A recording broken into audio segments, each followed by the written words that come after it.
नमस्कार, मेरा नाम है अखिल और ये है सिटी की रामलीला, जहां अभी तक हम आपको बालकांड, अयोध्या कांड की घटनाएं सुना चुके हैं। आज हम जानेंगे रामचरितमानस के तीसरे कांड अरण्य कांड के बारे में। कुछ समय तक चित्रकूट में निवास करने के बाद राम जी जानकी माता और लक्ष्मण जी के साथ आगे की ओर प्रस्थान करते हैं। अरण्य कांड में इंद्र के पुत्र जयंत का भी प्रसंग आता है, जो श्री राम के बल की परीक्षा करने के लक्ष्य से कौवे का रूप धारण कर माता सीता के चरणों में चोंच मार देता है।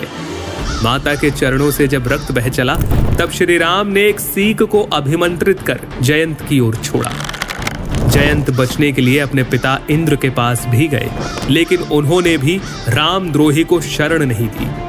अंत में वो श्री राम से क्षमा प्रार्थना करता है और श्री राम कौवा रूप धारण किए इंद्रपुत्र को काणा कर जीवन दान दे देते हैं। ऋषि अत्रि और ऋषि शरभंग जी से मिलने के बाद जब श्री राम आगे बढ़ते हैं तो उन्हें हड्डियों का ढेर दिखाई देता है। पूछने पर मुनि बताते हैं कि राक्षस दल सब मुनियों को खा जाते हैं। तब राम जी प्रतिज्ञा लेते हैं, मैं प्रतिज्ञा लेता हूँ, मैं पृथ्वी को राक्षस रहित कर दूंगा। दंडक वन में ही श्री राम की भेंट होती है जटायु से और फिर यहीं राम जी पंचवटी को अपना निवास बनाते हैं, जहां राक्षस राज रावण की बहन शूर्पणखा उनसे प्रणय निवेदन करती है और लक्ष्मण जी उसके कान नाक काट देते हैं। अपने अपमान का बदला लेने के लिए शूर्पणखा पहुंचती है खरदूषण के पास, लेकिन रघुकुल शिरोमणि राम और लक्ष्मण उनका वध कर देते हैं।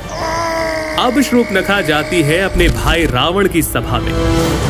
वहीं दूसरी तरफ स्थिति की गंभीरता को समझते हुए और सीता माता की सुरक्षा के लिए श्री राम उन्हें राक्षसों का अंत होने तक अग्नि में निवास करने के लिए कहते हैं।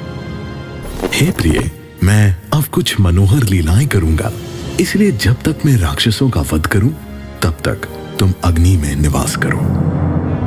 इसके बाद मारीच का स्वर्ण मृग बनकर आना और उसका मारा जाना, ये प्रसंग आता है।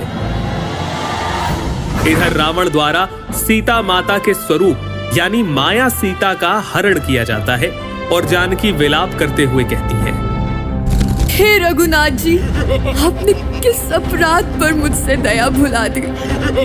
हे लक्ष्मण, तुम्हारा दोष नहीं है, मैंने क्रोध किया और उसका फल पाया। रास्ते में जटायु ने सीता माता को बचाने के लिए रावण से युद्ध किया और रावण ने उसके पंख काटकर उसे अधमरा कर दिया।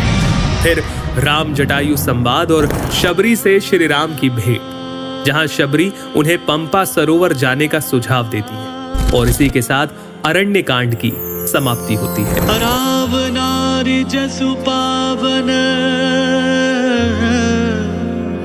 गावहि सुनहि जे लोग, राम भक्ति दृढ़ पावहि बिनु बैराग जप योग। ये था रामचरितमानस का अरण्य कांड। आगे हम लोग बात करेंगे किष्किंधा कांड की, जहां भक्त की भेंट होगी भगवान से। तब तक के लिए सुनते रहिए रेडियो